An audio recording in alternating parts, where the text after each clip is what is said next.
Hello students, welcome back to our channel மாணக்கராசிரியர். காலாண்டு பொதுத் தேர்வு September 2025 12th standard biology Tamil மீடியத்துக்கான ஒரு ஒரிஜினல் கொஷின் பேப்பர் தான் பார்க்க போகிறோம்.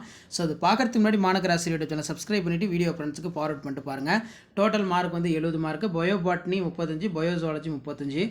இதில் இருக்கக்கூடிய கொஷின் ஒன் பை ஒன்னாக பார்க்கலாம். எண்டோதீலியம் என்றால் என்ன?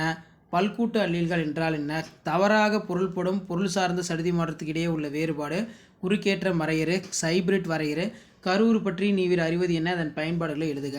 நெக்ஸ்ட்டு வந்து பார்த்தீங்கன்னா சூழின் அமைப்பை படம் வரைந்து பாகம் குறி 19 கம்பல்சரி. பிபிஆர் பார்த்துக்கோங்க. வேறுபடுத்துக.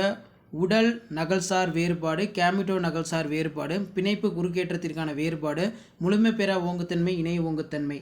5 மார்க் பொறுத்த வரைக்கும் கருவுரா கணிகள் பற்றி விரிவான தொகுப்பு, அதன் முக்கியத்துவம், குறுக்கேற்ற செயல்முறையினை தகுந்த வரைபடத்துடன் எழுதுக. உயிரி தொழில்நுட்பத்தின் பயன்பாட்டை குறிப்பிட, செயற்கை விதை தயாரிப்பதற்கான நெறிமுறைகளை வரி, மேலும் அதன் நன்மைகளை எழுதுக, ரொம்ப முக்கியம். ஸோ அடுத்து பார்த்தீங்கன்னா உயிரி விலங்கியல். இதில் வந்து பார்த்தீங்கன்னா 8 1 மார்க் இருக்குது. ஃபர்ஸ்ட் ஆஃப் ஆல் இதில் வேணும் 4 வினாக்களுக்கு நீங்கள் விடையளிக்கணும். 4 × 2 8. மனிதனின் பல விந்து செல் கருவுறுதல் எவ்வாறு தடுக்கப்படுகிறது? முதன்மை இலை பின்தங்கும் இலை வேறுபடுத்துக. மரபணு குறியீட்டில் பொருளற்ற குறியீடுகள் என அழைக்கப்படுவை யாவை? புவி பரிமாணம் விரிபரிமாணம் வேறுபடுத்துக.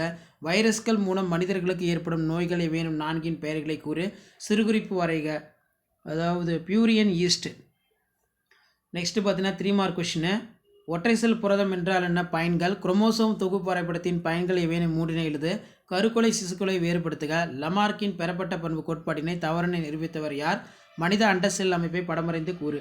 அடுத்து பார்த்தீங்கன்னா உயிரிகளில் காணப்படும் பல்வேறு வகையான ஒருங்கிணைவு, இனப்பெருக்க முறையினை விவரி, மக்கள் தொகையை கட்டுப்படுத்துவதில் பல்வேறு தடுப்பு முறைகளை விவரி, மனித மரபணு திட்டத்தின் சிறப்பியல்பு, ஹிமினோகுளோபின் அமைப்பை தகுந்த படத்துடன் விவரி. ஸோ இதில் கூட கொஸ்டின் ரைஸ் பண்ணிக்கோங்க. மறக்காத வீடியோ ஃப்ரெண்ட்ஸுக்கு ஷேர் பண்ணுங்கள். மாணக்கராசிரியர் சப்ஸ்கிரைப் பண்ணுங்கள். கீழே பெல் ஐகானை ப்ரெஸ் பண்ணி வாங்குவீங்க. தேங்க்யூ.